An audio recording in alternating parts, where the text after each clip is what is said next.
18 বছর পর দেশে ফিরছেন তারেক রহমান। তার স্বদেশ প্রত্যাবর্তন উপলক্ষে নানান কর্মসূচি ঘোষণা করছে বিএনপি।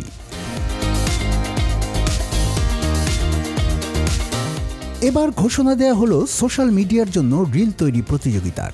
সেরা 10 জয়ী লাভ করবেন তারেক রহমানের সঙ্গে একান্তে আলাপচারিতার সুযোগ। এই কর্মসূচির নাম দেওয়া হয়েছে আমার ভাবনায় বাংলাদেশ জাতীয় রিল মেকিং প্রতিযোগিতা। 16 ডিসেম্বর থেকে শুরু হয়ে প্রতিযোগিতা চলবে 25 ডিসেম্বর পর্যন্ত। যে কেউ এই প্রতিযোগিতায় অংশ নিতে পারবেন।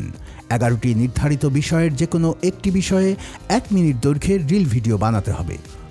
কর্মসূচি উপলক্ষে একটি লিফলেট প্রকাশ করা হয়েছে, যেখানে প্রতিযোগিতায় অংশগ্রহণের 6টি ধাপ উল্লেখ করা আছে। বিএনপির দেশ গঠনে প্রস্তাবিত পরিকল্পনা সম্পর্কে নিজের ভাবনা জানাতে হবে রিলের মাধ্যমে। প্রথম ও দ্বিতীয় ধাপে নির্ধারিত 11টি থিমের মধ্যে একটি বেছে নিয়ে 1 মিনিটের রিল তৈরি করতে হবে। সৃজনশীলতা বিবেচনায় রিলের দৈর্ঘ্য বেশি হলেও গ্রহণযোগ্য হবে। তৃতীয় ও চতুর্থ ধাপে অংশগ্রহণকারীদের ঠিক করতে হবে তারা ফেসবুক, ইউটিউব, ইনস্টাগ্রাম বা টিকটক এমন কোন সামাজিক মাধ্যম বেছে নেবেন। এরপর নিজ অ্যাকাউন্টে রিলটি পোস্ট করতে হবে। পঞ্চম ধাপে রিলের ক্যাপশনে অবশ্যই বাংলাদেশ ফার্স্ট হ্যাশট্যাগ ব্যবহার করতে হবে। ষষ্ঠ ও শেষ ধাপে রিলটির লিঙ্ক বিএনপির অফিসিয়াল ফেসবুক পেজের আমার ভাবনায় বাংলাদেশ ইভেন্টে পোস্ট করতে হবে।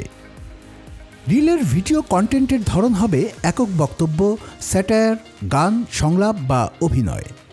মূল্যায়নের 30% হবে জনমতের ভিত্তিতে এবং বাকি 70% বিচার করবেন জুরি বোর্ড। বিবেচনায় থাকবে বিষয়বস্তুর উপস্থাপনা, সৃজনশীলতা ও সামাজিক প্রভাব। প্রতিযোগিতার থিমগুলো হলো ফ্যামিলি কার্ড, কৃষক কার্ড, স্বাস্থ্য, কর্মসংস্থান, শিক্ষা, পরিবেশ, ক্রীড়া, ইমাম ও মুয়াজ্জিনের সম্মান, প্রবাসী এবং দুর্নীতিমুক্ত বাংলাদেশ। 16 ডিসেম্বর বিকেলে গুলশানে বিএনপির নতুন কার্যালয়ে এক সংবাদ সম্মেলনে এই কর্মসূচির ঘোষণা করেন বিএনপির ভারপ্রাপ্ত চেয়ারপারসনের উপদেষ্টা মাহদী আমিন।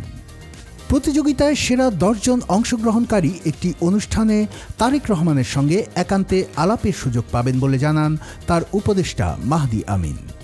আমার ভাবনায় বাংলাদেশ এই কর্মসূচির সবচেয়ে বড় চমক হচ্ছে যারা বিজয়ী হবেন মেধাভিত্তিক সেই বিজয়ের মাধ্যমে আমাদের শীর্ষ 10 জনকে আমরা বিএনপির ভারপ্রাপ্ত চেয়ারম্যান জনাব তারেক রহমানের সাথে একটি অনুষ্ঠানের মাধ্যমে একান্ত আলাপচারিতার সুযোগ দিব।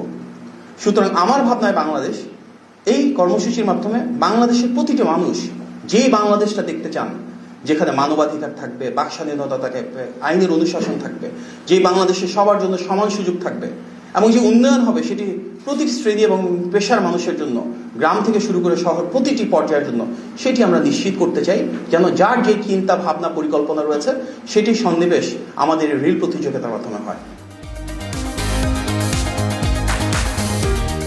সবার আগে বাংলাদেশ, করব কাজ, গড়ব দেশ।